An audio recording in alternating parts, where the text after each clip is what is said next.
BJP జాతీయ నాయకత్వం వద్దు వద్దు అంటూ మొత్తుకున్నా చంద్రబాబు నాయుడు పదే పదే ఢిల్లీ వెళ్లి బీజేపీ అగ్రనేతల కాళ్లు పట్టుకోవడంతో బీజేపీ నేతలకి అసహ్యం వేసి సర్లే అని పొత్తుకు సరే అన్నారు. దాంతోనే జీవితం ధన్యమైపోయిందని చంద్రబాబు సంతోషించారు. గత ఏడాదే జనసేన నాయకుడు పవన్ కళ్యాణ్ తనంతట తానుగా జైలుకు వెళ్లి మరీ పొత్తు ప్రకటన చేయడంతో చంద్రబాబు నాయుడు ఊపిరి పీల్చుకున్నారు. పవన్తో పాటు బీజేపీతో పొత్తు పెట్టుకున్నాక ఇదంతా రాష్ట్ర ప్రయోజనాల కోసమే అని బిల్డప్పిస్తున్నారు చంద్రబాబు. టీడీపీ, బీజేపీ, జనసేనల మధ్య పొత్తు ఖరారు కావడంతో చంద్రబాబు నాయుడు కాస్త కుదురుకున్నారు. అయితే తమ మూడు పార్టీలను ఏపీ ప్రజలు ఆదరిస్తారా లేదా అన్న అనుమానం చంద్రబాబును తొలిచేస్తోంది. దానికి కారణం లేకపోలేదు. 2014లో తమ కూటమి ఇచ్చిన ఏ హామీని నెరవేర్చలేదన్న సంగతి చంద్రబాబుకు తెలుసు. ఇప్పుడు మరోసారి మూడు పార్టీలు జట్టు కట్టి వస్తే ఏ హామీ ఇచ్చినా ప్రజలు నమ్మే పరిస్థితి ఉండదని చంద్రబాబు భయపడుతున్నారు. అందుకే పొత్తు ఖరారు అయిన వెనువెంటనే రాష్ట్రం కోసమే మేం కలిసాం, మమ్మల్ని ఆశీర్వదించండి అని చంద్రబాబు ట్వీట్ చేశారు. మూడు పార్టీలు ఎందుకు కలిసి వస్తున్నాయో ప్రజలకు క్లారిటీ ఉంది. ఇదే ముగ్గురు, ఇదే చంద్రబాబు, ఇదే పవన్ కళ్యాణ్, ఇదే దత్తపుత్రుడు, ఇదే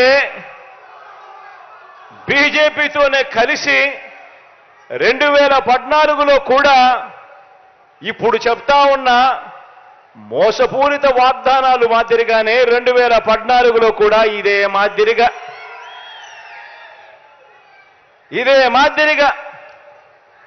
2014లో కూడా ఎన్నికలప్పుడు ఇదే ముగ్గురు ఒకటయ్యారు. ఇదే ముగ్గురు ఒకే స్టేజ్ మీద కూర్చున్నారు. ఇదే ముగ్గురు ఒక కూటమిగా ఏర్పడ్డారు.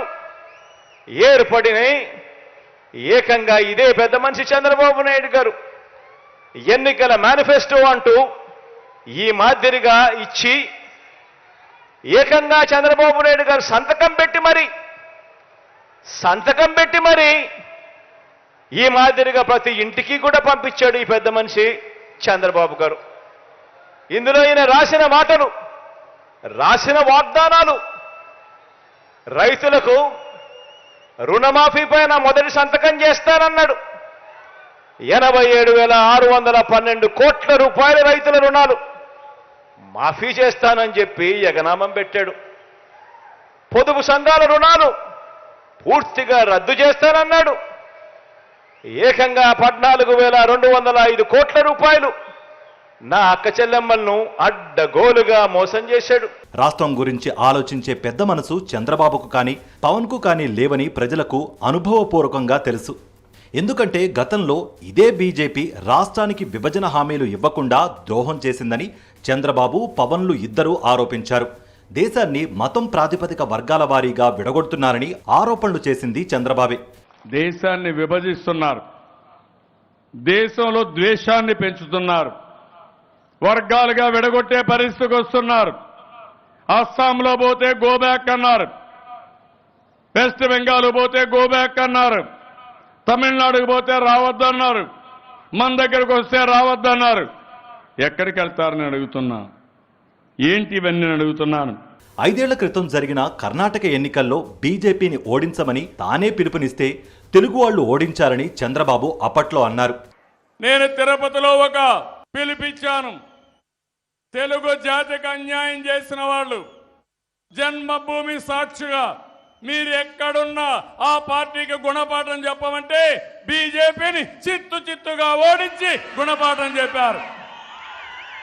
రేపు కూడా ఈ పార్టీకి అదే జరుగుతుంది.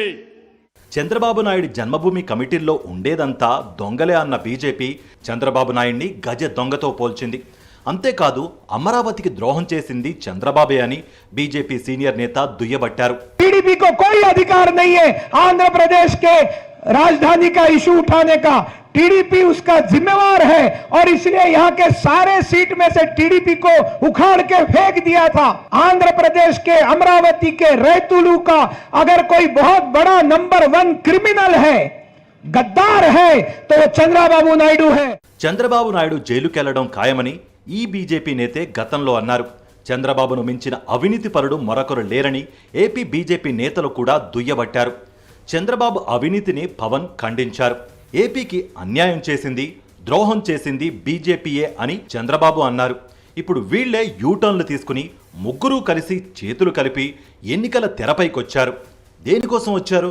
బీజేపీ అయితే టార్గెట్ 370లో భాగంగా ఏపీలో అదృష్టాన్ని పరీక్షించుకోవచ్చునని అవినీతి టీడీపీతో పొత్తు కట్టింది. తనకు కార్యకర్తల బలం, ఎలక్షనీరింగ్ లేవు కాబట్టి పవన్ కళ్యాణ్ కనీసం ఎమ్మెల్యే అనిపించుకోవాలని టీడీపీతో పొత్తు పెట్టుకున్నాడు. చంద్రబాబు నాయుడుకు మాత్రం ఈ ఎన్నికల్లో వైఎస్ఆర్ కాంగ్రెస్ పార్టీదే అధికారమని తెలుసు. కాకపోతే ఆయన బీజేపీతో పొత్తు పెట్టుకోవడానికి కారణం తనపై ఉన్న అవినీతి కేసులే. స్కిల్ స్కామ్, అమరావతిలో assigned land scam, inner ring road scam, IMG land స్కామ్లలో చంద్రబాబు దొరికిపోయారు. ఆయన రేపో మాపో జైలుకెళ్లడం ఖాయమని న్యాయరంగ నిపుణులు అంటున్నారు. అందుకే ఆయన కేంద్రంలో బీజేపీ అధికారంలోకి వస్తే ఆ పార్టీకి తాను మిత్రుడిగా ఉంటే కేసుల తీవ్రతను కనీసం తగ్గిస్తారేమో అన్న ఆశతోనే చంద్రబాబు ఇంతగా కాళ్లు పట్టుకుని పొత్తులు పెట్టుకుంటున్నారన్నది బహిరంగ రహస్యం. నిన్నకాక మొన్న ఆయన ఢిల్లీ వెళ్లి అమిత్ షా అపాయింట్మెంట్ కోసం 3 రోజుల పాటు మకాం వేసిన సంగతి యావత్ దేశానికి తెలుసు. ఇదే అమిత్ షా గురించి 2019లో చంద్రబాబు ఏమన్నారో ఓసారి వినండి. Who is Amit Shah 4 years back? You know Amit Shah before 4 years? I'm asking you. You tell me. I am in national politics for the last 35 years. What is talking? విన్నారుగా, ఇది చంద్రం స్టైల్. అవసరం ఉంటే కాళ్ల మీద పడిపోతారు, అవసరం తీరాక caller పట్టుకుందాం అనుకుంటారు. తనకంటే చాలా జూనియర్ రాజకీయ నాయకుడైన అమిత్ షా ప్రాపకం కోసం మరి చంద్రబాబు ఎందుకంత కష్టపడాల్సి వచ్చింది? దీనికి మాత్రం బాబు నోరు మెదపరు. ఇప్పుడు ఏపీ ప్రజలు ఈ 3 పార్టీల విషయంలో చక్కటి క్లారిటీతో ఉన్నారు. 3 పార్టీలది అవకాశవాద పొత్తులే అని వారు భావిస్తున్నారు. ఏ పార్టీతోనూ పొత్తు పెట్టుకోకుండా ప్రజలతో పొత్తు పెట్టుకున్న జగన్మోహన్ రెడ్డిని అందుకే ఏపీ ప్రజలు మెచ్చుకుంటున్నారు. ఆయన వెన్నంటే నిలుస్తామంటున్నారు.